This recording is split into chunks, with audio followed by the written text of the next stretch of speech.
कि वकीलों का राष्ट्रव्यापी संगठन बनाए बगैर संवैधानिक तथा मौलिक अधिकारों का संरक्षण नहीं हो सकता। जब इस संविधान को बनाया और इसे लागू किया तो इससे पहले संविधान में एक आर्टिकल डाला गया, आर्टिकल 13। आर्टिकल 13 से हमें पता चलता है कि उसमें क्या लिखा है कि इस संविधान को लागू होने से पहले की जो भी विधियां थी, जो आपके मूल अधिकारों से असंगत थी, उनको शून्य घोषित किया जाता है। अब वो विधियां कौन सी थी? जब ये संविधान नहीं था तो उस समय का जो ये समाज जो संचालित था वो उनके धर्म ग्रंथों से चलता था। और हमारे लिए कौन सी व्यवस्था थी? जो SC ST OBC के लोग हैं उसमें व्यवस्था थी कि ये ब्रह्मा का आदेश है कि शूद्र वर्ण के लोग ब्राह्मण, क्षत्रिय और वैश्य की ईर्षा और द्वेष से परे रहते हुए निष्काम भाव से उनकी सेवा करें, यही इनका धर्म है।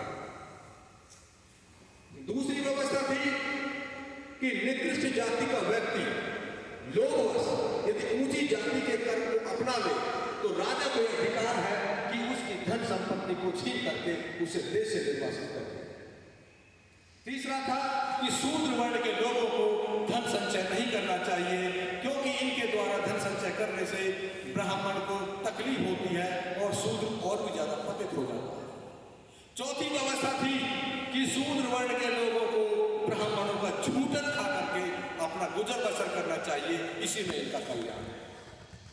तो इस तरह की जो भेदभावकारी जो विधियां थी उनको बाबा साहब ने आर्टिकल 13 लेकर के शून्य घोषित कर दिया।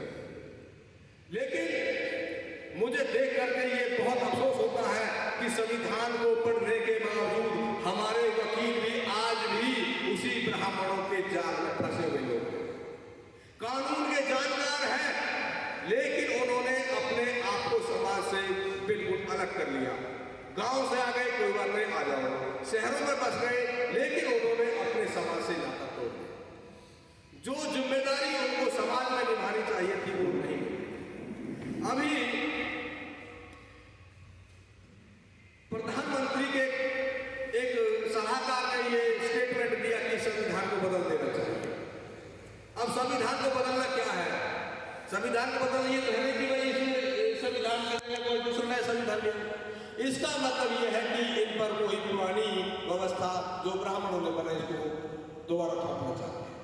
लेकिन हमारा जो ये अनपढ़ समाज भी और इसके साथ साथ पढ़ा लिखा समाज भी अभी वो सो रहा है। आज जितने भी लोग चाहे वो संवैधानिक पदों पर पहुंचे हो, चाहे वो राजनीतिक पदों पर पहुंचे हो, वो संविधान के पदों पर पहुंचे हैं। आर्टिकल 14 में यह बताया गया है कि विधि के समक्ष भी समान है, किसी के साथ कोई भेदभाव नहीं किया जाएगा। आर्टिकल 15 के द्वारा ये हमारे लिए ये लिखित में ये व्यवस्था की गई है कि जो हमारे साथ भेदभाव होता था और जब हमारे लोग दुकानों से जो सामान लेते थे तो डायरेक्ट दुकान पर नहीं जाते थे, उसके लिए दुकानदार का जो नौकर होता था उसे मुंह से बता देते कि ये कपड़ा लेना हमें, वो देता था। तो आर्टिकल 15 के द्वारा कि किसी भी नागरिक के साथ जाति, रंग, वंश के आधार पर कोई भेदभाव नहीं किया जाएगा, ऐसी व्यवस्था की। पूरे देश के कार्यालयों में, चाहे हमारे चपरासी से लेकर के जो IAS तक है, वो आर्टिकल 16 के द्वारा।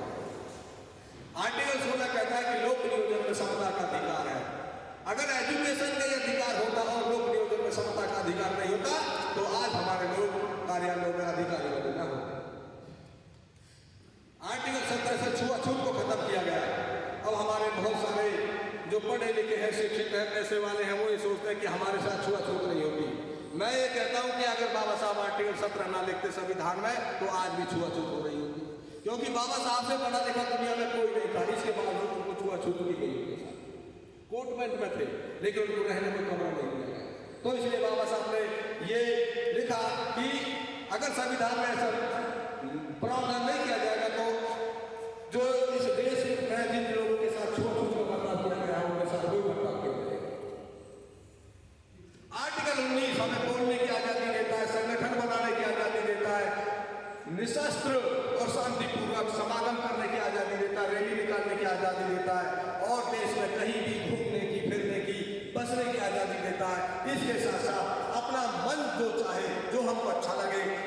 व्यवसाय को करने की आजादी देता है।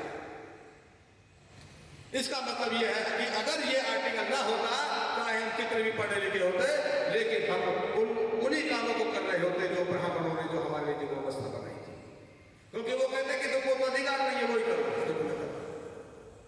आर्टिकल 21 में जीवन का अधिकार है, और जीवन का अधिकार जो हमने कपड़े पहन रखे हैं, हम जो शिक्षित हैं, जो रोजगार है, जो पैसा है, यहाँ तक कि हमारे जो स्वास्थ्य सेवाएं हैं, परिवहन सेवाएं हैं, यहाँ तक कि जो बिजली है, ये भी हमारे जीवन के अधिकार में आते हैं। क्योंकि यदि हम इन चीजों को अपने जीवन से हटा दें तो कोई जीवन बचेगा नहीं।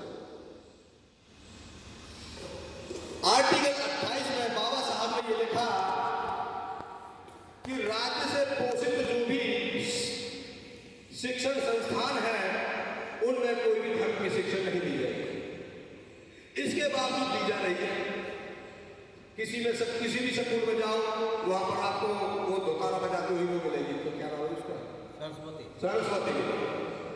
और जो लोग प्रेयर करते हैं, प्रेयर में क्या बोलते हैं भाई? वो हिंदुओं का वो राग होता है कि मुझे पैदा करना है भगवान, हे कृष्णा, ये ऐसे करते हैं। तो ये क्या, ये धर्म की शिक्षा है? संविधान ने जो जिसको मना किया है, इसके बावजूद वो काम किए जा रहे हैं, तो ये संविधान का उल्लंघन हो रहा है। संविधान में कर्तव्य भी बताए हैं कि संविधान का पालन करना हर नागरिक का कर्तव्य है। लेकिन मैं ये कहता हूं, सरकार ही संविधान का पालन नहीं कर रही, सरकार ही उल्लंघन करे तो नागरिक कहां से करेगा? और जिस देश की सरकार में बेईमान लोग हो, उस देश की जनता भी बेईमान हो जाती है, क्योंकि जो संस्कृति है वो ऊपर से नीचे की तरफ रहती है।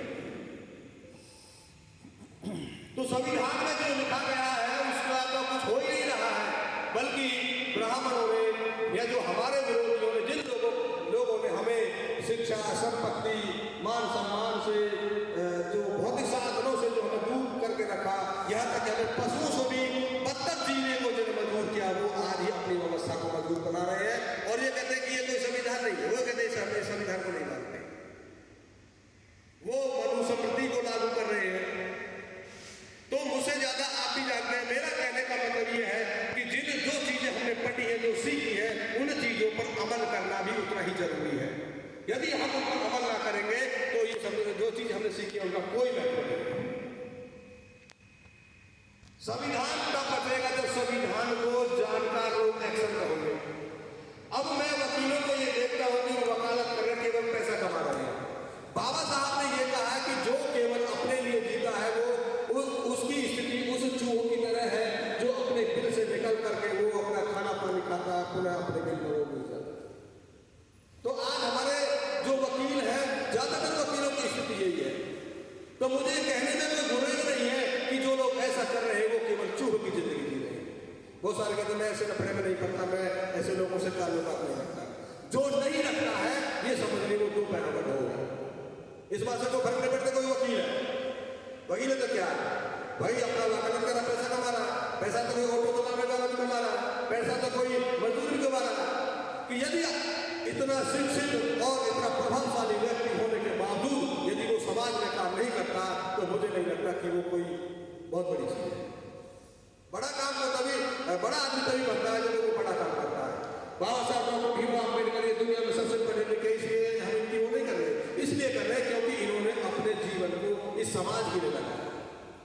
तो बाबा साहब ने पूरा जीवन लगा दिया। तो जितने भी यहाँ बुद्धिजीवी और जो खास करके वकील जो बैठे हैं, उनसे मैं ये निवेदन करता हूँ कि वो अपने जीवन का कम से कम 5% भी लगा दीजिए, तब भी कल्याण हो जाए। तो ज्यादा बातें न करते हुए मैं आप लोगों से निवेदन करूंगा कि जो हम अपने महापुरुषों की विचारधारा जो पढ़ते हैं उस पर अमल करना भी जरूरी है। और संविधान तभी बचेगा जब संविधान को जो जानकार है वो एक्शन में उठाएंगे, तभी बचेगा।